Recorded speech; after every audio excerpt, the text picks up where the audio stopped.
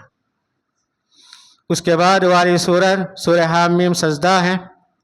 ابتدائی آیتوں کے تعلق سے حدیث میں آتا ہے مکے والوں نے نبی کریم صلی اللہ علیہ وسلم کی دعوت کو پھیلتے ہوئے دیکھا، انہوں نے آپس میں مشورہ کیا کسی طرح ان کی دعوت کو روکنا چاہیے۔ تو ان کا سردار عتبہ بن ربیعہ تھا، اسے بلائے، اسے بولے جا کر تم نبی کریم صلی اللہ علیہ وسلم کو سمجھاؤ۔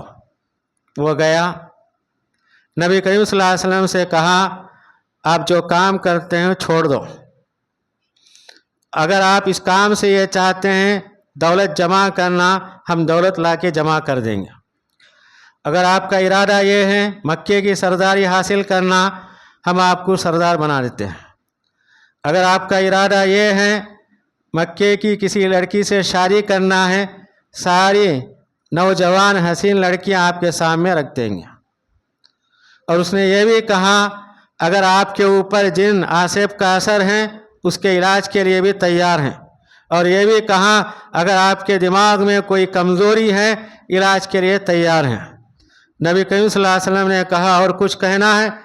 اس نے کہا کچھ نہیں۔ تو نبی کریم صلی اللہ علیہ وسلم حامیم سجدہ کی ابتدائی آیتیں تلاوت کرتے ہیں۔ حامیم تنزیل من الرحمن الرحیم، یہ کتاب کیا ہے؟ رحمان رحیم کی جانب سے اتری ہے۔ کتاب فصلت آیات، اس کی آیتیں کھول کھول کر بیان کی گئی ہیں۔ یہ آیتیں سن کر خاموش ہوتا ہے اور اپنے قوم والوں کے پاس آتا ہے اور کہتا ہے وہ جو کام کرتے ہیں کرنے دو، ان کی بات کے اندر سچائی ہے۔ ان لوگوں نے کہا نبی کا اثر اس کے اوپر بھی ہو گیا۔ تو ابتدائی آیتوں کے اندر اللہ تعالیٰ نے قرآن کی عظمت کا ذکر کیا۔ قرآن معمولی کتاب نہیں، بڑے بڑے جو قرآن کا انکار کرنے والے مخالف تھے ان کے دلوں کے اندر قرآن کی آیتیں اثر کر گئی۔ یہ قرآن کی تاثیر ہے۔ افسوس کی بات ہے مسلمان ہیں، قرآن پڑھنے کی توفیق نہیں، اگر ان کے سامنے تلاوت ہوتی ہیں دلوں کے اندر اثر اندازی کا شوق جذبہ بھی نہیں ہے۔ اس کے بعد اللہ تعالیٰ نے یہ بتایا زمین آسمان کو اللہ تعالیٰ 6 دنوں میں پیدا کیا۔ سب سے پہلے زمین کو 2 دن میں بچھایا، اس کے بعد آسمان 2 دن میں اللہ تعالیٰ نے اسے بنایا، اس کے بعد 2 دن زمین کے اوپر جو کچھ بچھانا ہے، پہاڑ ہے، نباتات ہے، نہر ہے، یہ تمام 2 دن، 6 دن کے اندر اللہ تعالیٰ نے کائنات کی تخلیق کی۔ ذالک تقدیر العزیز العلیم، اللہ تعالیٰ 6 دن کے اندر آسمان سے لے کر زمین تک جو کاریگری بنائی اس کی قدرت کو ظاہر کرتی ہے۔ یہاں ایک بات ہمارے سامنے سوچنے کی ہے، اللہ تعالیٰ کسی بات کو کہتے ہیں ہو وہ چیز ہو جاتی ہے، مگر آسمان و زمین کے اندر 6 دن اللہ تعالیٰ کیوں استعمال کیے؟ اس کا جواب یہی ہے کہ اللہ تعالیٰ بندوں کو یہ حکم دیتے ہیں اپنے کام آہستہ سے کرو، اس کے اندر ہمارے لیے بھلائی ہے۔ جلد بازی کرنے سے بعد میں شرمندگی رسوائی پیدا ہوتی ہے۔ اس کے بعد اللہ تعالیٰ نے یہ بتایا قیامت کے دن اللہ تعالیٰ منہ کو سیل لگا دیتے ہیں، ان کے کان، ان کے آنکھ، ان کے چمڑوں کو اللہ تعالیٰ بولنے کا حکم دیتے ہیں۔ ایک رکوع کے اندر بتایا گیا جب اللہ کے دشمن اللہ کے دربار میں حاضر ہوں گے تو اللہ تعالیٰ ان کے منہ کو مہر لگا دیتے ہیں، ان کے آنکھ، ان کے کان، ان کے چمڑوں اللہ سے بات کریں گے۔ نبی کریم صلی اللہ علیہ وسلم اس منظر کو دیکھ کر مسکرانا شروع کر دیا۔ صحابہ نے پوچھا آپ کیوں مسکراتے ہیں؟ قیامت کے دن بندے اللہ کے دربار میں کھڑے ہوں گے، بندے یہ کہیں گے میں دنیا میں نیک تھا، تیری عبادت کرتا رہا، تو اللہ تعالیٰ اس کے منہ کو سیل لگا دیتے ہیں۔ پھر اللہ تعالیٰ کان، آنکھ، چمڑوں کو حکم دیتے ہیں بات کرو، یہ سارے اس کے گواہی خلاف میں دیتے ہیں۔ جب ساری چیزیں خلاف میں گواہی دینے کے بعد اس کے زبان کو کھولتے ہیں تو وہ اپنے کان کو، آنکھ کو، چمڑوں کو برا کہنے لگے گا، وہ کہے گا یہ میرے خلاف بولتے ہیں، میں بالکل سچا آدمی تھا. تو نبی کریم صلی اللہ علیہ وسلم بندے کی اس حرکت کو دیکھ کر مسکرانا شروع کر. سورہ بنی اسرائیل کے اندر اللہ تعالیٰ نے بتایا آنکھ کان دل کیا ہے، یہ امانت ہے. کان کے اندر جتنی باتیں جاتی ہیں ریکارڈ ہوتی ہیں. آنکھ سے ہم جو دیکھتے ہیں وہ بھی ریکارڈ ہوتا ہے. ہمارے چمڑوں کے اوپر جو کچھ حالات واقعات ہوتے ہیں وہ بھی ریکارڈ ہوتے ہیں. قیامت کے دن یہی چیز کیا ہے ہمارے سامنے پیش کی جائے گی. یہ اللہ کی بڑی قدرت ہے. اس کے بعد اللہ تعالیٰ نے یہ بتایا قیامت کے دن جو لوگ گمراہ ہوئے وہ اللہ سے کہیں گے اے اللہ ان لوگوں کو دکھا جو دنیا کے اندر ہم کو گمراہ کیے، ہم ان کو پیروں کے نیچے کچل دیں گے. وہ افسوس کرتے ہوئے کہیں گے وہ لوگ ہم کو گمراہ کر دیے، ہمارے سامنے نظر نہیں آتے ہیں.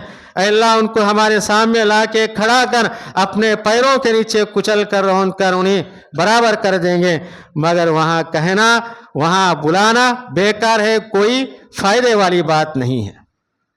اس کے بعد اللہ تعالیٰ کہتے ہیں جو لوگ ایمان لانے کے بعد اپنے ایمان پر قائم رہتے ہیں اللہ کے فرشتے ان کو بشارت سناتے ہیں. ایمان ایک بہت بڑی دولت ہے. ابتدائی دور کے اندر جو صحابہ ایمان لائیں ان کو ایمان کے بارے میں آزمایا گیا، انہیں گھروں سے نکالا گیا، ان کے اوپر مصیبت کے پہاڑ ڈھائے گئے، مگر انہوں نے اپنے زبان سے کلمہ توحید کو نہیں نکالا. ایسے لوگوں کو اللہ تعالیٰ فرشتوں کے ذریعے بشارت سناتے ہیں کہ اپنے ایمان پر قائم رہو. ایک صحابی نبی کریم صلی اللہ علیہ وسلم کے پاس آتے ہیں، مجھے نصیحت کرو. تو آپ نے کہا قل آمنت باللہ ثم استقم، تو اپنے زبان سے کہا کہ میں ایمان لایا اللہ پر، پھر اس پر قائم رہے جم جا. کیونکہ ایمان لانے کے بعد شیطان بہکانے کی کوشش کرتا ہے، مگر جو اس پر قائم رہتا ہے وہ اللہ کے نزدیک کامیاب ہے. اس کے علاوہ یہ بھی بتایا گیا جو مومن اپنے ایمان پر قائم رہتے ہیں سکرات کے عالم میں اللہ کے فرشتے ان کو بشارت سناتے ہیں، جنت ان کے سامنے دکھاتے ہیں، ان کی نعمتیں ان کے سامنے دکھائی جاتی ہیں. یہ بڑی خوشخبری ہے. وہی برے لوگ ہوتے ہیں ان کے لیے جہنم کی ساری سزائیں ان کو بتائی جاتی ہیں. اس کے بعد اللہ تعالیٰ کہتے ہیں سب سے بہتر آدمی کون؟ وَمَنْ أَحْسَنُ قَوْلًا مِّمَّنْ دَعَا إِلَى اللَّهِ وَعَمِلَ صَالِحًا وَقَالَ إِنَّنِي مِنَ الْمُسْلِمِينَ. سب سے اچھا آدمی وہ ہے جو اسلام کا دعویٰ کرتا ہے اور اسلام کی طرف دعوت دیتا ہے اور وہ کہتا ہے کہ میں مسلمان ہوں. صحابہ نے یہ بتایا سب سے بہتر مسلمان کون ہے. ایک روایت کے مطابق اذان دینے والا مؤذن ہے، کیونکہ اذان میں حی علی الصلاۃ حی علی الفلاح دو الفاظ ہیں. لوگوں کو بلایا جاتا ہے بھلائی کی طرف آؤ، نماز کی طرف آؤ. یہ بھی بہتر انسان ہے. اس کے علاوہ دین اسلام کی طرف لوگوں کو بلانا، تبلیغ کرنا یہ اونچا مقام ہے.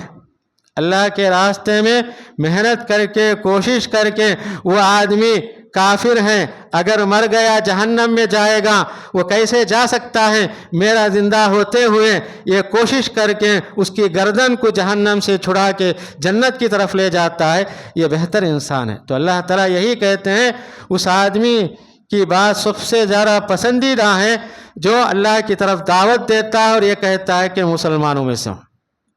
اس کے بعد اللہ تعالیٰ ایک اخلاقی پہلو بیان کرتے ہیں، اچھائی برائی برابر نہیں ہو سکتی. اگر کوئی برائی کرتا ہے اس کا جواب اچھائی سے دو. اگر برائی کا جواب برائی سے دیتے ہیں یہ آپس میں بننے والی بات نہیں ہے. اسلام کی تعلیم یہ ہے کہ برائی کا بدلہ اچھائی سے دینا چاہیے. اللہ تعالیٰ اس کا ایک فائدہ یہ بیان کرتے ہیں جو آدمی آپ کے ساتھ برائی کیا اگر تم اس کے ساتھ نیکی کرتے ہیں وہ تمہارا جگری دوست ہو جائے گا. کئی مثالیں ہیں. علماء نے کہا رات اندھیری ہے، اندھیرے میں اور ہم تاریکی شامل کریں کچھ بھی نظر نہیں آئے گا. اندھیرے کو دور کرنے کے لیے چراغ روشن کرنا ضروری ہے. روشنی لے جانے سے اندھیراپن دور ہوتا ہے۔ یہی مثال علماء نے بیان فرمائی، اگر کوئی برائی کرتا ہے اس کے ساتھ اچھائی سے پیش آؤ، یہ چیز کیا ہے؟ تمہارے درمیان دوستی کا سبب بن سکتی ہے۔ اس کے بعد اللہ تعالیٰ کہتے ہیں اگر آپ نے کسی کے ساتھ اچھائی کی، شیطان تمہارے دل میں وسوسہ ڈالتا ہے، تو نے یہ کیا کیا، تجھے ستایا، تیرے اوپر تکلیفیں دی اس نے، تو اس کے ساتھ ایسا کیا ویسا کیا، تو اللہ تعالیٰ کہتے ہیں فاستعذ باللہ، اللہ سے پناہ مانگو۔ اس کے بعد سورہ شورى ہے، اس میں بتایا گیا ایک جماعت جنت میں جائے گی، ایک جہنم میں جائے گی، یہ اللہ کا فیصلہ ہے۔ نبی کریم صلی اللہ علیہ وسلم نے کہا قیامت کے دن اللہ تعالیٰ ایک مٹھی اٹھا کر جنت میں ڈالیں گے، ایک مٹھی جہنم میں۔ نبی کریم صلی اللہ علیہ وسلم نے کہا مجھے معلوم نہیں میں کون سی مٹھی میں ہوں، یہ اللہ کی قدرت ہے۔ تو اللہ تعالیٰ نے کہا فریق فی الجنہ و فریق فی السعیر، ایک جماعت جنت میں جائے گی، ایک جماعت جہنم میں جائے گی، دو ہی جماعتیں، تیسری کوئی جماعت نہیں ہوگی۔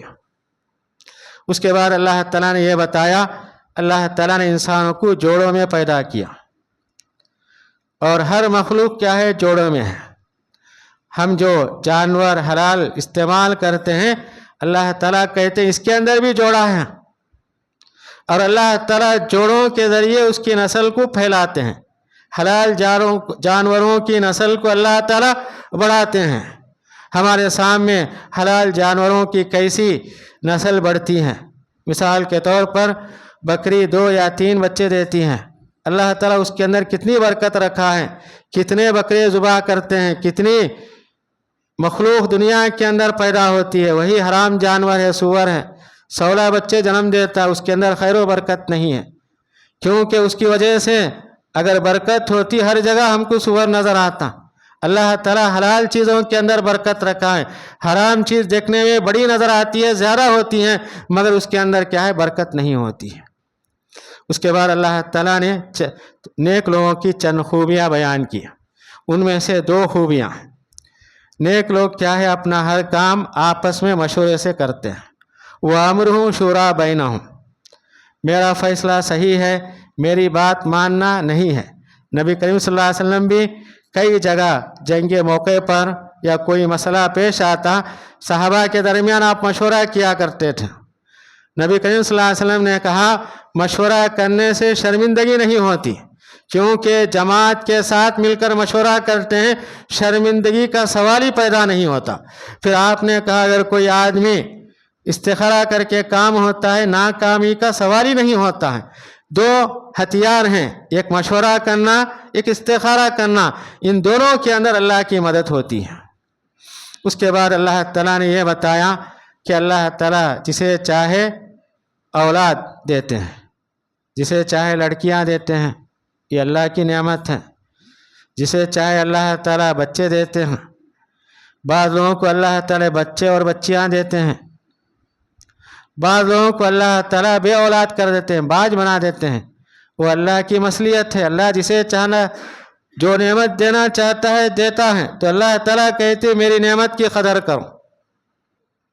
اس کے بعد اللہ تعالیٰ نے یہ بتایا نبی کریم صلی اللہ علیہ وسلم پیغمبر بننے سے پہلے آپ کو معلوم نہیں تھا کہ میں پیغمبر بننے والا ہوں، مجھے کتاب ملنے والی ہے، مگر اللہ تعالیٰ نے آپ کے اوپر احسان کیا، آپ کو پیغمبر بنایا، اور آپ کے اوپر قرآن جیسی کتاب نازل کی جو قیامت تک رہنے والی ہے۔